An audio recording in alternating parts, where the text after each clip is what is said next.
Welcome to another Monday. Just because I'm doing weather this week doesn't mean I can just skip out on the film industry. The two movies I reviewed over the past 2 weeks remained at number 1 and 2, although they switched positions, and A Quiet Place recaptured the number 1 spot.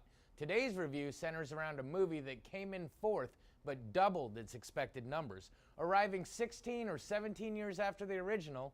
For some reason, there's an argument about it. Here's my take on Super Troopers 2.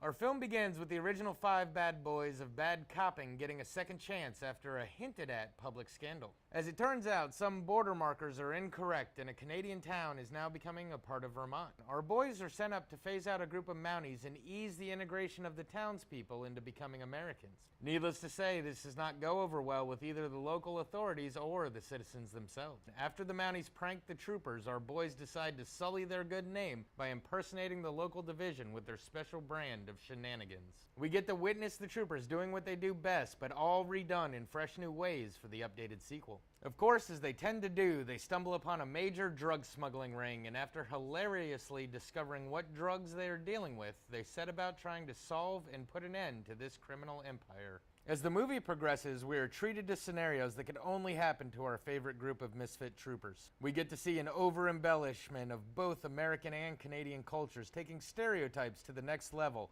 but done in a humorous and clever way. Of course, the conflicts, along with the slapstick, escalate until all the different scenarios can be resolved. And we, as the audience, find ourselves laughing at things we probably shouldn't be, but then again, they aren't things we would expect to see in a movie. So, what to say about this one? I went into this movie excited, yet once again with a lot of trepidation, considering that most of the time sequels just end up dragging down the original that you enjoyed so much. But I should have known not to fear. This movie was possible because of crowdfunding, which means that as Jay Chandrasekhar and the Broken Lizard Boys were writing it, their sole intention was to satisfy the fans that helped get the movie made and to make sure it was a sequel worth waiting more than a decade and a half for.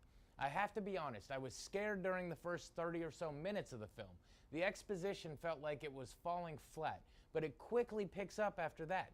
It's amazing that they were able to keep the same feeling from the first movie while at the same time coming up with all new material. There are some definite nods and homages to the original, but for the most part, it's made up of mostly fresh material.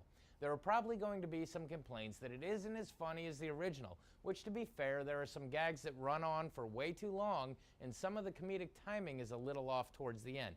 But all in all, this is a great sequel to the original film, although one thing is like the original, and that is the public incident that is alluded to throughout the film gets played out for you during the credits, which was expected, but definitely a good dessert to the movie you just watched. Truth be told, no one is ever going to like a comedy sequel as much as the original if it is considered a cult classic. But if you enjoy the first film, there is no way that you won't have a good time watching this follow-up. If you aren't a fan of the first one at all, then this one is definitely not going to change your mind. This has been your Monday Movie Musing. Back to you.